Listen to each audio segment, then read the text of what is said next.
اعوذ باللہ من الشیطان الرجیم بسم اللہ الرحمن الرحیم وَأَتِمُّوا الْحَجَّ وَالْعُمْرَةَ لِلَّهِ فَإِنْ أُحْصِرْتُمْ فَمَا اسْتَيْسَرَ مِنَ الْهَدْيِ وَلَا تَحْلِقُوا رُؤُوسَكُمْ حَتَّى يَبْلُغَ الْهَدْيُ مَحِلَّهُ فَمَنْ كَانَ مِنْكُمْ مَرِيضًا أَوْ بِهِ أَذًى مِنْ رَأْسِهِ فَفِدْيَةٌ مِنْ صِيَامٍ أَوْ صَدَقَةٍ أَوْ نُسُكٍ فَإِذَا أَمِنْتُمْ فَمَنْ تَمَتَّعَ بِالْعُمْرَةِ إِلَى الْحَجِّ فَمَا اسْتَيْسَرَ مِنَ الْهَدْيِ فَمَنْ لَمْ يَجِدْ فَصِيَامُ 3 أَيَّامٍ فِي الْحَجِّ و7 إِذَا رَجَعْتُمْ تِلْكَ 10 كَامِلَةٌ ذَلِكَ لِمَنْ لَمْ يَكُنْ أَهْلُهُ حَاضِرِ الْمَسْجِدِ الْحَرَامِ وَاتَّقُوا اللَّهَ وَاعْلَمُوا أَنَّ اللَّهَ شَدِيدُ الْعِقَابِ صدق اللہ العظیم۔ معزز سامعین کرام، آج ہم نے سورہ بقرہ کی آیت نمبر 196 سے درس کا آغاز کیا ہے۔ گزشتہ کئی آیات سے حج اور اس کے احکام کے بارے میں اور مکۃ المکرمہ کے بارے میں کچھ احکام اللہ رب العزت نے بیان فرمائے۔ اسی سلسلے کی کڑی یہ آیت بھی ہے۔ اس میں حج اور عمرے کے کچھ مسائل یعنی مناسک حج بیان فرمائے گئے ہیں۔ اللہ تعالیٰ فرماتے ہیں وَأَتِمُّوا الْحَجَّ وَالْعُمْرَةَ لِلَّهِ کہ حج اور عمرے کو پورا کرو اللہ کے لیے۔ جو بھی اعمال کیے جاتے ہیں وہ سارے اعمال اللہ کے لیے کرنے چاہیے۔ جتنے بھی نیک عمل ہوں اس کا کوئی دوسرا مقصد نہ ہو، لیکن اللہ رب العزت نے خاص طور سے حج اور عمرے کے لیے فرمایا کہ حج اور عمرے کو پورا کرو خالص اللہ کے لیے، اللہ کی رضامندی کے لیے۔ اصل میں اس میں جو ہے کچھ دکھاوا آ جاتا ہے۔ حاجی صاحبان جب حج کے لیے جاتے ہیں تو ایک جشن کا ماحول، ایک جلوس کی شکل میں جاتے ہیں، اور آتے وقت بھی ایسا ہی ماحول رہتا ہے۔ یہ چیزیں نہیں ہونا چاہیے، یہ عبادت کے قبیل میں سے ہے، اور عبادت جو کی جاتی ہے وہ اللہ کے لیے کرنا چاہیے کہ اس سے اللہ کی رضامندی مقصود ہو اور اللہ کا حکم ہے اس پر عمل کرنا مقصود ہو، دکھاوے کے لیے نہیں۔ ایسے ہی عمرہ کرنے جا رہے ہیں تو خاموشی کے ساتھ اس کے بارے میں کوئی بہت زیادہ شہرت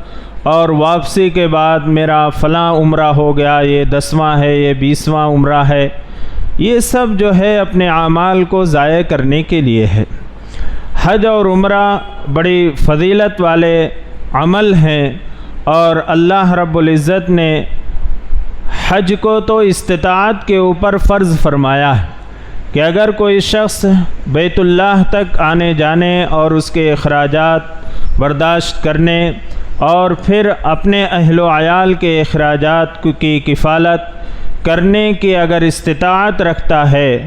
تو اس کے اوپر حج فرض ہے کہ وہ حج کو ادا کرے، لیکن عمرہ فرض نہیں ہے، عمرہ سنت ہے۔ اگر اللہ رب العزت نے استطاعت دی ہے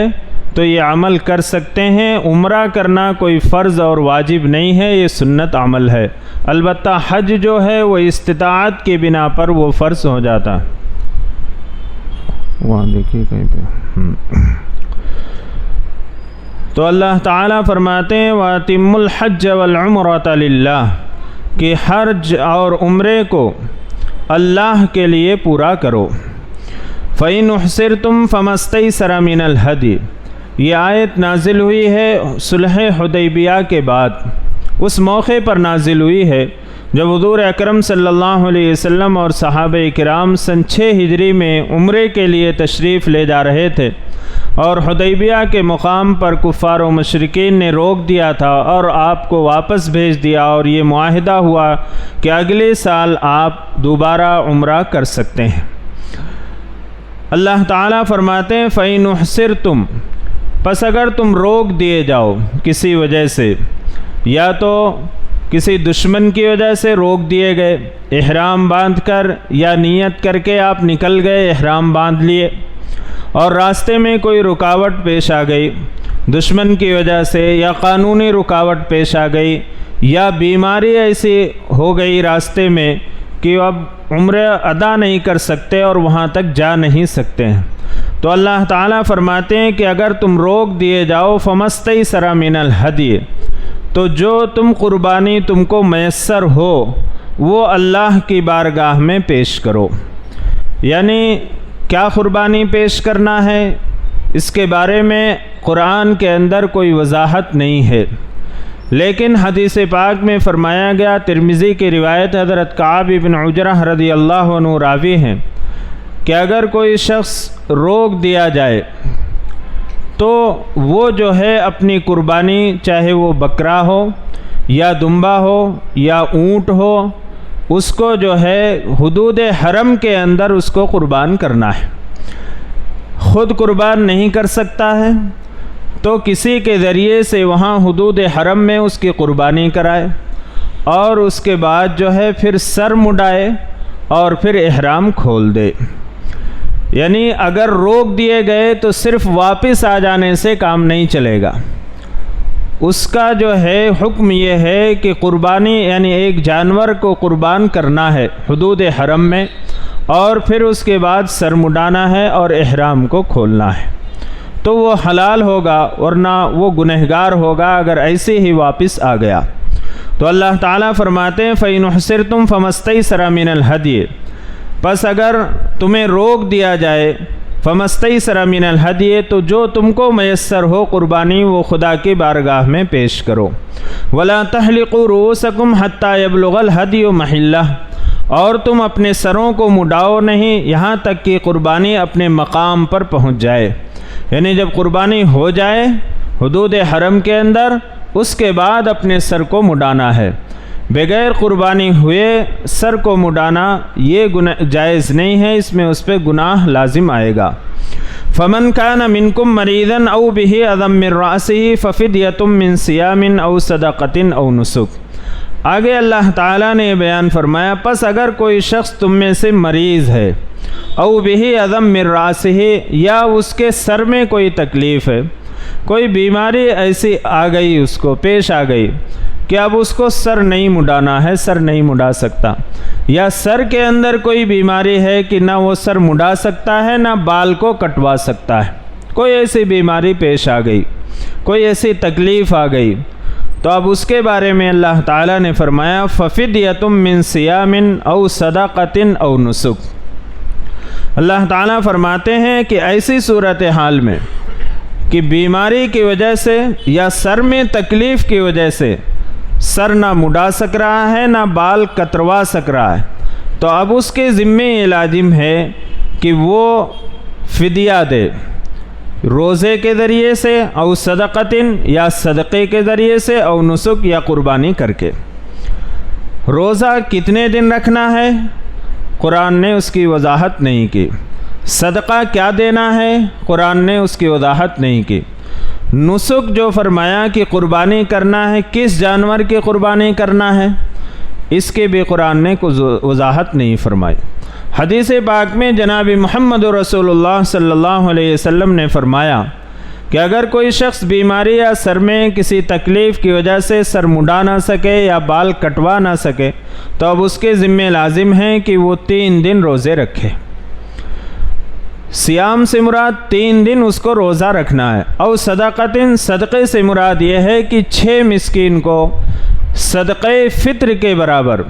جو رمضان المبارک کے مہینے میں صدقہ فطر ادا کیا جاتا ہے اس کی مقدار 6 مسکینوں کو وہ صدقہ فطر دے، یا ایک ہی مسکین کو دے دے لیکن 6 صدقہ فطر دے، یا 6 مسکینوں کو کھانا کھلائے، او نسک یا قربانی کریں، بکری کی بھی قربانی کر سکتا ہے، دمبے کی بھی کر سکتا ہے، گائے اور اونٹ کی بھی قربانی کر سکتا ہے، جو اللہ نے استطاعت دی ہے اس کے مطابق قربانی ادا کرے۔ تو یہ اس شخص کے لیے ہے جو سر میں تکلیف یا کسی بیماری کی وجہ سے اپنے سر کو مڈا نہ سکے یا جو ہے اس کو کتروا نہ سکے، تو اس کے ذمہ لازم ہے کہ وہ 3 دن روزے رکھے، یا جو ہے 6 مسکینوں کو کھانا کھلائے یا قربانی ادا کرے۔ فَإِذَا أَمِنْتُمْ، اللہ تعالیٰ فرماتے ہیں جب تم اطمینان کی حالت میں ہو، کوئی دشمن کا خوف نہیں ہے، کوئی قانونی جو ہے رکاوٹ نہیں ہے اور نہ کوئی بیماری ہے، فمن تمتع بالعمرۃ الی الحج فما استیسر من الہدی، اللہ تعالیٰ فرماتے ہیں کوئی شخص حج کے ساتھ عمرے کے ذریعے سے اگر فائدہ اٹھائے، فما استیسر من الہدی، تو اب اس کو چاہیے کہ جو میسر ہو وہ قربانی پیش کرے۔ اصل میں حج کی 3 قسمیں ہیں، ایک حج قران ہے اور ایک حج تمتع ہے اور ایک حج افراد ہے۔ حج قران کہتے ہیں کہ آدمی عمرے کا احرام باندھے اور اسی احرام کی حالت میں حج تک رہے، یعنی اسی احرام میں حج کا بھی احرام باندھ لے، نیت کر لے۔ احرام تو کہتے ہیں کپڑے کو، ایک کپڑے کو لپیٹ لینا ہے اور ایک کپڑے کو پہن لینا ہے، بغیر سلے ہوئے کپڑے ہوتے ہیں، اس میں نیت اصل چیز ہوتی ہے۔ صرف کپڑا پہن لینے سے احرام کی پابندیاں اس پر عائد نہیں ہوتی، کپڑا پہننے کے بعد وہ نیت بھی کر لے تو اب اس کے اوپر جو ہے احرام کی پابندیاں عائد ہو جاتی ہیں۔ تو حج قران کے معنی اصل میں ملانے کے ہوتے ہیں کہ عمرہ اور حج کو ایک ساتھ ملا کر کرے، اور یہ سب سے افضل ہے لیکن بہت مشکل کام ہے، کیونکہ مہینوں تک احرام کی حالت میں رہنا اور احرام کی پابندیاں جو ہیں اس سے اپنے آپ کو بچانا، جیسے سر نہیں ڈھکنا احرام کی حالت میں، خوشبو نہیں لگانا، کسی جو ہے جاندار کو مارنا نہیں، اور جو ہے مختلف قسم کی پابندیاں ہیں۔ اب ظاہر سی بات ہے ایک مہینوں تک اس میں رہنا یہ بہت مشکل کام ہے، لیکن افضل عمل تو ہے۔ بہت کم لوگ ہیں جو حج قران کرتے ہیں، اور دوسرا حج ہوتا ہے حج تمتع۔ عموماً لوگ حج تمتع کرتے ہیں کہ عمرے کا احرام باندھتے ہیں اور مکہ پہنچنے کے بعد عمرہ ادا کر لیتے ہیں، اس کے بعد احرام کھول دیتے ہیں، پھر جو ہے میقات سے حج کا احرام باندھتے ہیں۔ اس کو کہتے ہیں حج تمتع، یعنی اس سے فائدہ اٹھانا، عمرہ بھی کر لیے اور حج بھی اس سے ادا کر لیے۔ ان دونوں صورتوں میں ایک قربانی ہوتی ہے، ایک دم ہوتا ہے جسے دم شکر کہا جاتا ہے، کہ اللہ رب العزت نے حج اور عمرہ دونوں جو ہے عطا کرنے کی توفیق عطا فرمائی، اس کو دم شکر کہتے ہیں۔ اس کا کرنا جو ہے ضروری ہوتا ہے، اس کو کرنا چاہیے۔ اکثر لوگ یہ مسئلہ پوچھتے ہیں کہ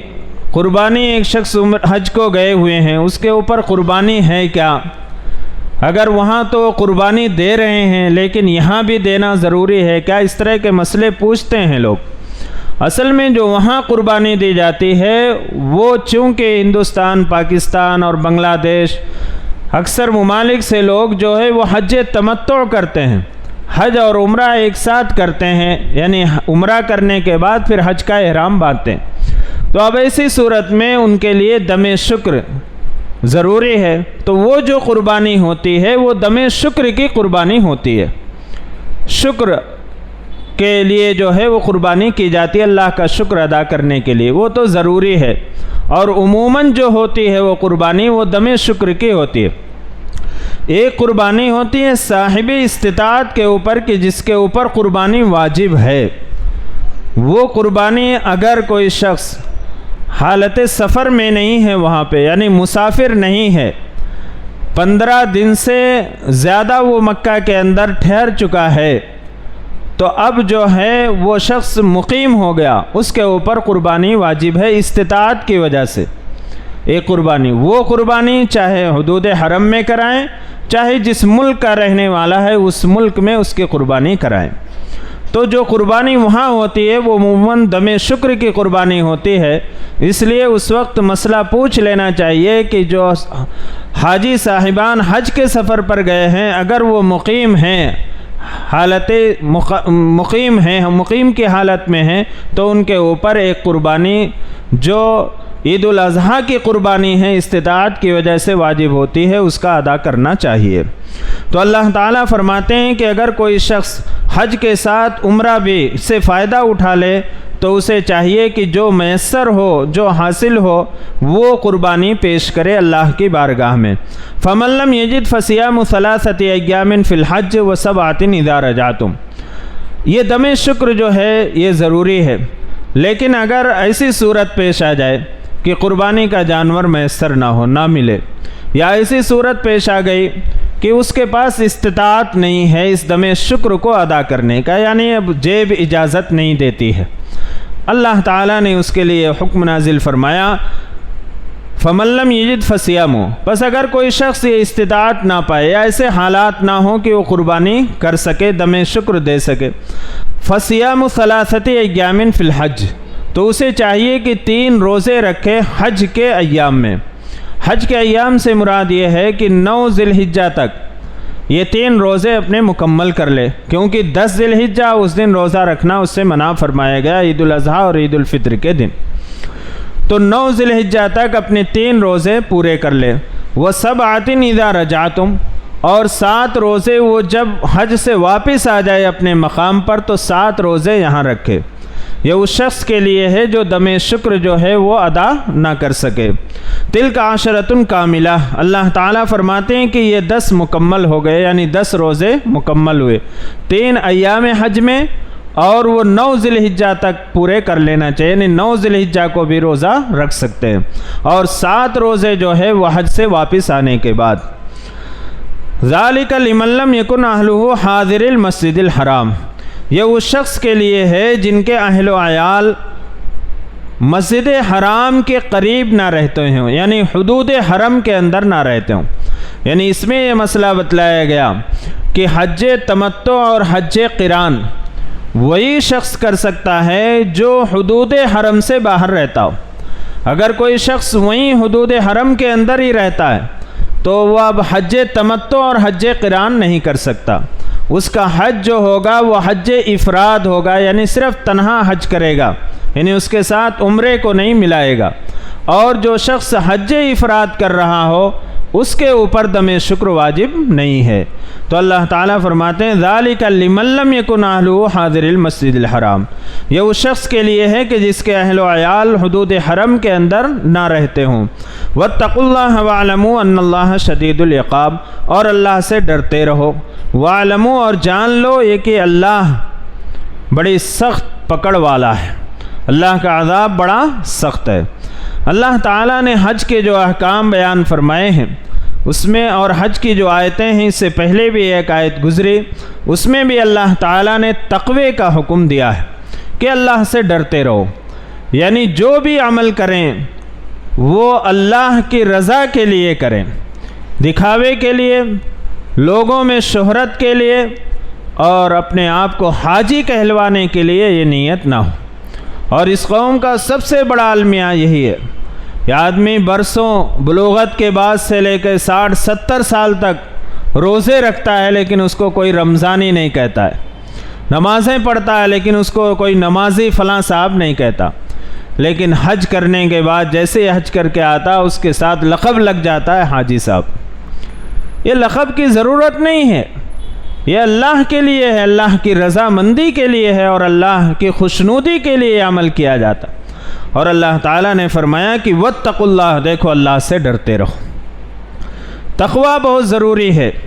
کہ وہاں پر کوئی بدنگاہی نہ ہو، اور کسی کے مال کو کوئی شخص ہڑپ نہ کرے کہ کوئی مال وہاں پہ پڑا ہوا اور اس کو اٹھا کر لے لیے اور اس کو جیب میں رکھ لیے، یا یہ نیت نہ ہو کہ تجارت کے لیے وہاں کا سفر کر رہا،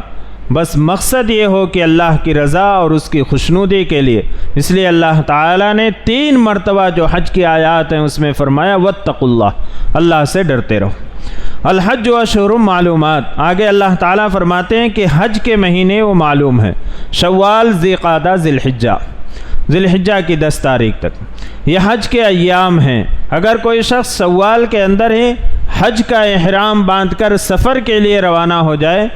تو یہ جائز ہے اور وہ کر سکتا ہے، لیکن شوال سے پہلے بعض فقہا کے نزدیک حج کا احرام باندھنا وہ درست نہیں ہے۔ شوال کا مہینہ جو ہوتا ہے وہ عید الفطر کا جو پہلا دن ہوتا ہے، جس دن عید الفطر ادا کی جاتی ہے رمضان کے بعد، وہاں سے شوال کا مہینہ شروع ہوتا۔ عید کے بعد کوئی شخص احرام باندھ کر حج کے لیے روانہ ہو سکتا، البتہ یہ ہے کہ قانونی جو چیزیں ہیں اس کو پیش نظر رکھتے ہوئے کام کرنا ہے۔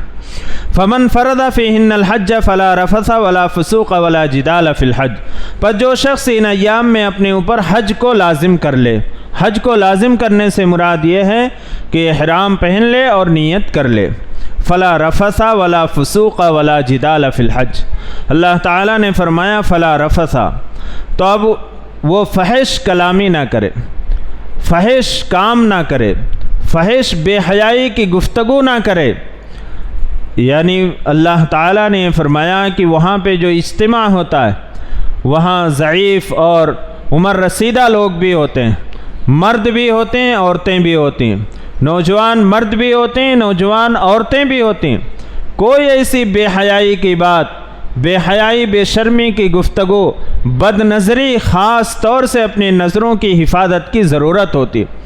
مختلف ممالک کی عورتیں ہوتی ہیں اور اکثروں کے چہرے کھلے رہتے ہیں، ایسے میں بد نگاہی اور بد نظری کا بڑا خطرہ اور خدشہ رہتا ہے۔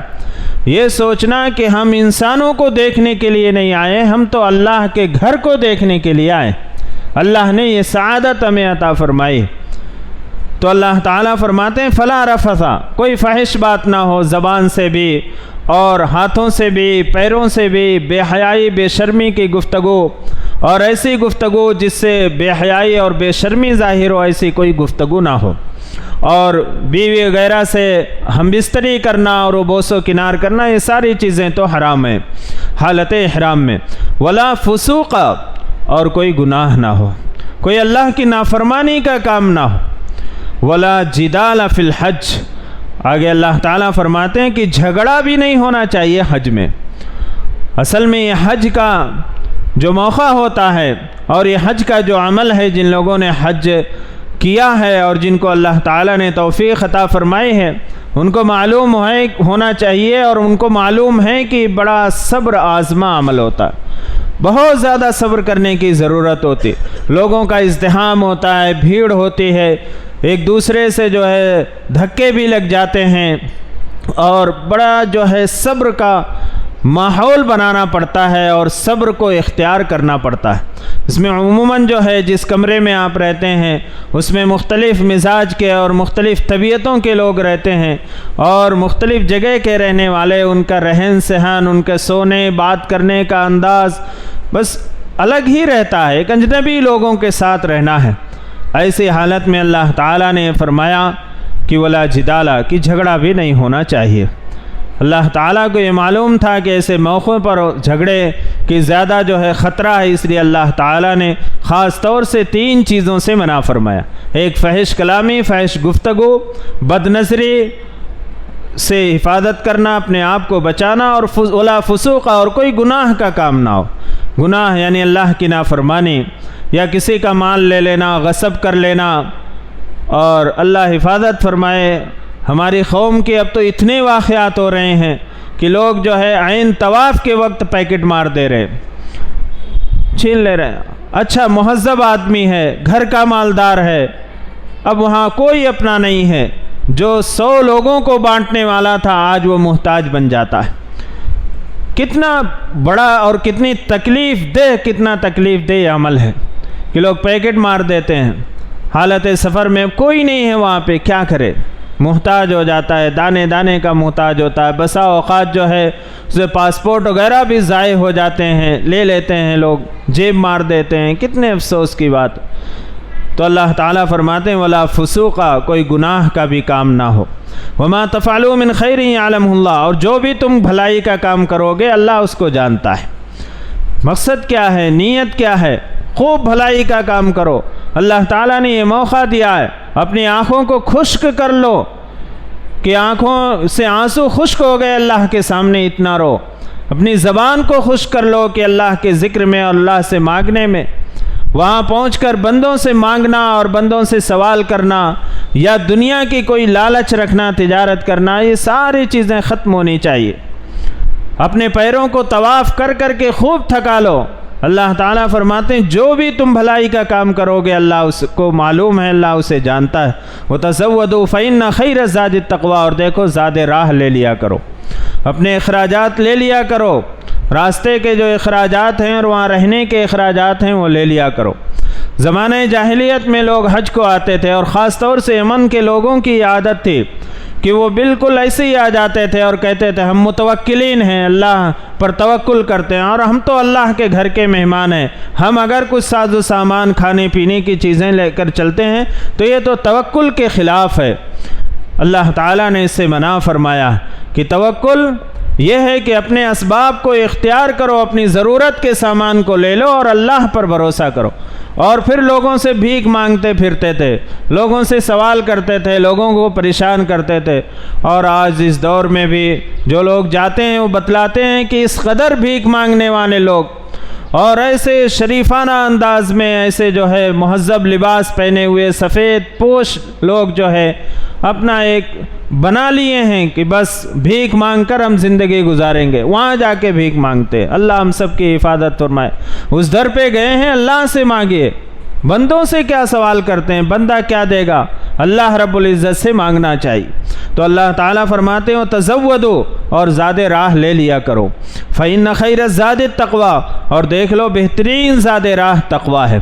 یعنی گناہوں سے بچنا ہے، کسی سے سوال کرنے سے بچنا ہے، اپنے آپ کو بچانا ہے، یہ بہترین توشہ اور بہترین زاد راہ ہے۔ واتقون یا اولی الالباب، اور مجھ سے ڈرو اے عقل والو۔ پھر اللہ تعالیٰ نے تقوی کا حکم دیا ہے، خاص طور سے اس عمل کے اندر یعنی حج اور عمرے کے اندر، کہ اللہ سے ڈرنا، اللہ کا خوف، کہ اس میں کوئی جو ہے گناہ کا کام نہ ہو، کسی سے لڑائی جھگڑا نہ ہو، کسی کی طرف بد نظری اور بد نگاہی نہ ہو کسی کی طرف سے، یہ ساری چیزوں سے اپنے آپ کو بچانا ہے، اور اس عمل کو جو کرنا ہے وہ اللہ کی رضا کے لیے کرنا، دکھاوے کے لیے نہیں، شہرت کے لیے نہیں۔ لوگ اس زمانے میں سال کو سال عمرہ کرتے ہیں، اچھی بات ہے، کرنا چاہیے، لیکن اسی کے ساتھ ساتھ یہ بھی دیکھنا چاہیے کہ دوسرے کے حقوق ہم ادا کر رہے ہیں یا نہیں کر۔ حقوق العباد جو ہے وہ فرض ہیں اور عمرہ کرنا سنت ہے، لیکن لوگ سنت کو ترجیح دیتے ہیں اور حقوق العباد کو چھوڑ دیتے۔ کتنے لوگ ہیں جو دوسروں کے پیسے باقی ہیں، دینا ہے، مقروض ہیں، لیکن ان کے پیسے ادا نہیں کرتے ہیں۔ کتنے لوگ ہیں سیٹھ صاحب ملازمین کی تنخواہیں وقت پر نہیں دیتے ہیں، لیکن سال کو سال عمرہ کرنے کے لیے جاتے۔ یہ عمل اچھا نہیں ہے۔ اللہ تعالیٰ نے جو بار بار فرمایا واتقون، کہ مجھ سے ڈرتے رہو، اس عمل کے اندر یہ ہے کہ بہت احتیاط کے ساتھ حقوق العباد کو ہم ادا کرتے رہیں، اور اس کے بعد جو ہے عمرے کو بھی جائیں، اللہ نے استطاعت دی ہے حج کو بھی جائیں، لیکن ایسا نہ ہو کہ کسی کے حقوق کو چھین کر، کسی کا حق مار کر، کسی کا حق دبا کر، اور کسی کے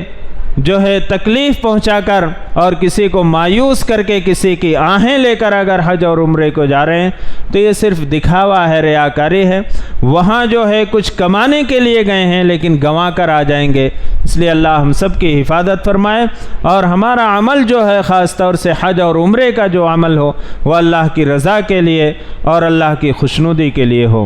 آمین۔ وآخر دعوانا ان الحمد للہ رب العالمین۔ الحمد للہ رب العالمین والعاقبۃ للمتقین، والصلاة والسلام علی سید الانبیاء والمرسلین محمد وعلی آلہ واصحابہ اجمعین۔ یا حی یا قیوم یا ودود یا ذو العرش المجید یا فعال لما یرید۔ یا رحم الراحمین ہماری خطاؤں کو معاف فرما دیجیے، یا رحم الراحمین ہماری لغزشوں کو درگزر فرما دیجیے، یا رحم الراحمین ہم میں سے جو گنہگار خطاوار قصوروار ہیں، یا رحم الراحمین ہم سب کی خطاؤں کو لغزشوں کو درگزر فرما دیجیے، یا رحم الراحمین ہم سب کو اعمال صالحہ کی توفیق عطا فرمائیے، یا رحم الراحمین ہم سب کو اخلاص کے ساتھ عمل کرنے کی توفیق عطا فرمائیے، یا رحم الراحمین ریاکاری سے، دکھاوے سے اور بندوں کو خوش کرنے راضی کرنے سے یا رحم الراحمین ہم سب کی حفاظت فرما لیجیے، یا رحم الراحمین حضور اکرم صلی اللہ علیہ وسلم کی سنتوں سے محبت اور عشق پیدا فرما دیجیے، آپ صلی اللہ علیہ وسلم کی سنتوں پر عمل کرنا آسان فرما دیجیے، یا رحم الراحمین حضور اکرم صلی اللہ علیہ وسلم کی سچی محبت و اطاعت ہمارے دلوں کے اندر پیدا فرما دیجیے۔ آپ صلی اللہ علیہ وسلم کی سنتوں پر عمل کرنا آسان فرما دیجیے۔ یا ارحم الراحمین ہم سب کو صحت و تندرستی عطا فرمائیے۔ تمام شرور و فتن سے، ہر طرح کی بیماریوں سے ہم سب کی حفاظت فرما لیجیے۔ یا ارحم الراحمین حفاظت فرما لیجیے۔ نفس و شیطان کے مکر و فریب سے ہم سب کی حفاظت فرما لیجیے۔ یا ارحم الراحمین جب تک زندگی عطا فرمائیے، ایمان اور عمل صالح پر قائم اور دائم رکھیے، اور جب اس دنیا سے جانے کا وقت آئے، یا ارحم الراحمین ہم سب کا خاتمہ اکمل ایمان پر نصیب فرمائیے۔ یا ارحم الراحمین امت مسلمہ پہ رحم کا، کرم کا، عافیت کا، سلامتی کا، درگزر کا معاملہ فرمائیے۔ مسلمان جہاں کہیں بھی پریشان حال ہے ان کی پریشانیوں کو دور فرما دیجیے، خصوصاً فلسطین کے مسلمانوں کی مدد فرما دیجیے۔ یا ارحم الراحمین مدد فرما دیجیے، ان کی حفاظت فرما لیجیے، مسجد اقصیٰ کی حفاظت فرما لیجیے۔ یا ارحم الراحمین حرمین شریفین کی حفاظت فرما لیجیے۔ یا ارحم الراحمین ظالم کو اس کے ظلم سے روک دیجیے۔ یا ارحم الراحمین ظالم کو اس کے ظلم سے روک دیجیے۔ یا ارحم الراحمین ہمارے عزیز و قریب، ہمارے وہ رشتہ دار جو اس دنیا سے رخصت ہو گئے، یا ارحم الراحمین ان سبوں کی مغفرت فرما دیجیے۔ امت مسلمہ کے تمام مرحومین کی مغفرت فرما دیجیے۔ ہم میں سے جن کے والدین یا ان میں سے کوئی ایک اس دنیا سے رخصت ہو گئے، یا ارحم الراحمین ان کی کامل مغفرت فرما دیجیے، ان کے درجات کو بلند فرما دیجیے، انہیں کروٹ کروٹ جنت نصیب فرمائیے، جنت الفردوس میں اعلیٰ مقام عطا فرمائیے۔ یا ارحم الراحمین حضور اکرم صلی اللہ علیہ وسلم کے صدقہ طفیل ہماری دعاؤں کو قبول و منظور فرما لیجیے۔ ربنا تقبل منا انک انت السمیع العلیم وتب علینا انک انت التواب الرحیم برحمتک یا ارحم الراحمین والحمد للہ رب العالمین۔